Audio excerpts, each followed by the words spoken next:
Chào các bạn, hôm nay mình chia sẻ về cách chữa đau đầu gối. Thường những người lớn tuổi chúng ta dễ bị thoái hóa khớp, nhất là khớp đầu gối. 10 người thì cũng có khoảng 7 đến 8 người bị đau đầu gối ít nhất là một lần trong đời. Chúng ta đứng lên ngồi xuống khá là khó khăn. Vì vậy mà hôm nay mình chia sẻ về cái cách đơn giản nhất để giúp cho chúng ta có thể đỡ vất vả hơn trong cái sinh hoạt hàng ngày. Diện chẩn thì có đến 8 cách tác động trong trị liệu. Hôm nay chúng ta sẽ áp dụng một vài cách để chữa đau đầu gối. Đầu tiên chúng ta sẽ dùng cây lăn để lăn khắp mặt. Sau đó chúng ta sẽ dùng que giò để tìm điểm đau. Sau khi phát hiện điểm đau, chúng ta sẽ dùng một trong những kỹ thuật sau để tác động. Có thể là chúng ta sẽ dây 30 cái, hoặc là chúng ta gạch nhẹ vào điểm đau, hoặc là chúng ta ấn 3 cái. Và chúng ta cũng có thể dùng cái cây nhất dương chỉ này để tác động. Sau khi mà chúng ta dùng cái đầu lớn để tìm điểm đau, chúng ta có thể trở qua cái đầu nhỏ và ấn vào 1 cho đến 2 phút. Khi hết đau thì chúng ta lấy ra. Đầu tiên chúng ta sẽ thực hiện theo cái đồ hình phản chiếu.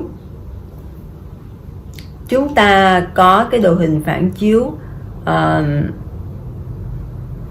trong 1. Thứ nhất là chúng ta thấy cái vùng đầu của chúng ta có phản chiếu một cái đầu gối ngay mé trên cái lo tai. Chúng ta dò tìm điểm đau. Khi phát hiện điểm đau, chúng ta sẽ tác động bên trái hoặc bên phải. Thứ hai là cái đồ hình cái người màu xanh đang ngồi ôm đầu, thì cái vị trí đầu gối nó sẽ nằm từ ngay ở mấy dưới cái bình tai, tức là ngay huyệt số 0 kéo ra và ở ngay đuôi chân mày kéo xuống. Chúng ta dò tìm bên trái hoặc bên phải. Thứ ba là cái đồ hình của người nằm úp trên cái mũi, và cái khớp gối nó sẽ từ khóe miệng đi ra, đuôi con mắt kéo xuống. Chúng ta rà tìm điểm đau bên trái hoặc bên phải. Và cũng có một cái đồ hình nữa, đó là phản chiếu của lo tai trên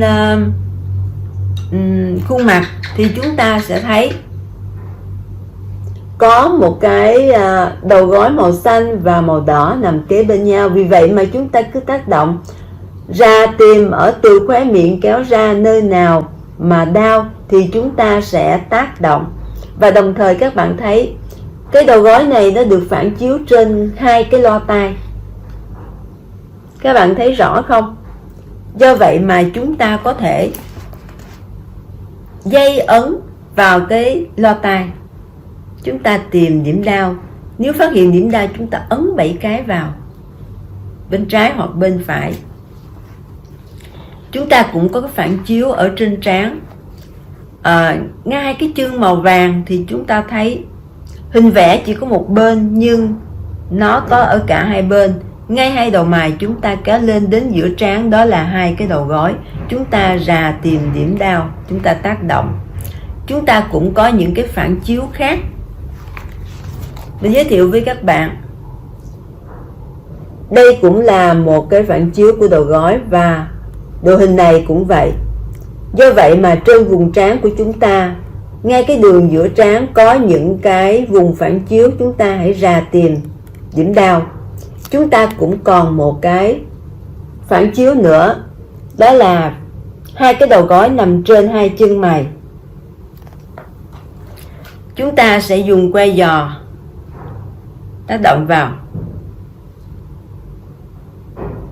Đó là những phản chiếu trên khuôn mặt. Chúng ta cũng có cái vùng phản chiếu hai đầu gối ở sau óc. Chúng ta có thể dùng hai bàn tay hai bên, chúng ta nắm vào và chúng ta bóp tìm điểm đau. Hoặc là chúng ta có thể dùng cây que giò, chúng ta tìm điểm đau và chúng ta tác động. Thứ hai, chúng ta sẽ tác động vào đồ hình đồng ứng. Đồng ứng thứ nhất là ở ngón tay cái bên trái. Khi chúng ta gặp lại, nó sẽ đồng ứng với cái khớp gối, và chúng ta cũng ra tim ở giữa hoặc ở hai bên, và chúng ta tìm điểm đau chúng ta sẽ tác động. Cái đồng ứng thứ hai nữa là nếu chúng ta xem hai ngón tay này là hai cái chân, thì ngay hai cái khớp này là hai cái đầu gối, chúng ta cũng dây ấn tìm điểm đau. Khi phát hiện điểm đau chúng ta ấn 7 cái. Chúng ta cũng có cái đồng ứng. Nếu chúng ta xem hai cái bàn tay này là đồng ứng với cái bàn chân, thì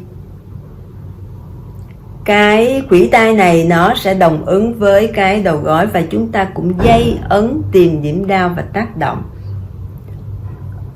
Với tất cả những cái đồng ứng đó thì sau khi mà dây ấn xong, chúng ta có thể dùng hoặc là ngải cứu hoặc là máy sấy tóc chúng ta hơ, có thể vừa lăn vừa hơ.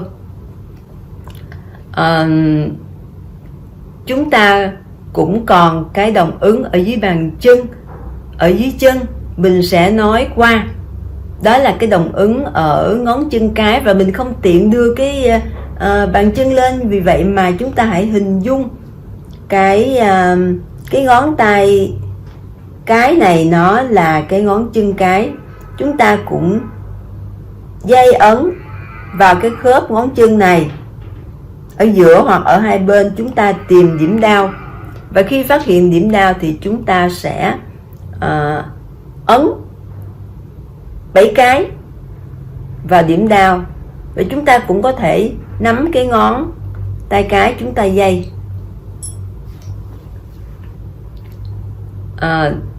Cách thứ ba là chúng ta tác động trực tiếp. Ngay cái đầu gối của chúng ta thì nó có hai cái điểm ở trên cũng như là hai cái hõm ở dưới, chúng ta dây ấn tìm điểm đau. Hoặc chúng ta có thể dây khắp đầu gối tìm điểm đau, và chúng ta ấn 7 cái. Nếu phát hiện ra điểm đau, chúng ta sẽ ấn 7 cái. Trường hợp mà cái đầu gối nó đau quá, chúng ta không tác động trực tiếp được, chúng ta có thể tác động đối xứng. Chúng ta tác động vào cái đầu gối bên không đau, chúng ta cũng dò tìm nó sẽ có điểm đau, và chúng ta ấn 7 cái. Chúng ta kiểm tra lại đầu gối bên này. Sau đó chúng ta sẽ lăn, dùng cái cây cầu gai đôi lớn. Nếu không có cầu gai đôi lớn, chúng ta dùng cầu gai đôi nhỏ vẫn được. Chúng ta vừa lăn vừa hơi như vậy thì nó sẽ rất là hiệu quả. Thì đó hầu như là những cái vị trí đã quá đủ rồi. Mình giới thiệu nữa, mình e là các bạn sẽ bị rối rắm. Và với tất cả những cái vị trí mà mình vừa giới thiệu thì các bạn không nhất thiết phải làm hết đâu. Thí dụ như các bạn rà tìm cái điểm đau ngay trán, phát hiện điểm đau rồi thì chúng ta tác động. Xong các bạn có thể rà thêm cái điểm đau ở ngay khóe miệng chẳng hạn, hoặc là ngay loa tai. Rồi các bạn kiểm tra lại, nếu thấy đã bớt rồi thì chúng ta tạm ngưng.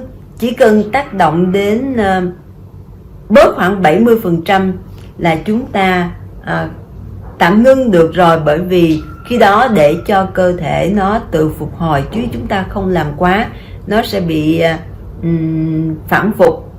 Và các bạn cũng nhớ là khi mà chúng ta tác động để mà đạt được hiệu quả đó, thì chúng ta nên tác động với một lực vừa phải, không quá nhẹ và cũng không quá mạnh. Trường hợp mà chúng ta bị viêm, có những cái trường hợp mà chúng ta cần phải thêm những cái phác đồ. Thí dụ như bị viêm thì chúng ta bấm tiêu viêm, hoặc là tràn dịch khớp gối chúng ta sẽ bấm giảm tiết dịch, hoặc là bị khô khớp gối chúng ta sẽ bấm tăng tiết dịch. Nhưng trong phạm vi video này mình sẽ không nói quá sâu. Và thậm chí thì thí dụ như khô khớp dịch, chúng ta chỉ cần dùng cái lăn này lăn vào đầu gối, và vừa lăn vừa hơi thì nó cũng giúp cho tạo được cái dịch vào khớp gối. Hàng ngày thì các bạn đừng quên làm 12 động tác xoa mặt. 6 vùng phản chiếu hệ bạch huyết và quay cổ tay, bởi vì tất cả những cái giảng thuật đó nó đều hỗ trợ cho cái điều trị khớp gối này, bởi vì hầu hết là nó đều có tác động qua cái khớp gối. Nó sẽ giúp cho chúng ta rất mau hồi phục. Mình chúc là các bạn sẽ thành công.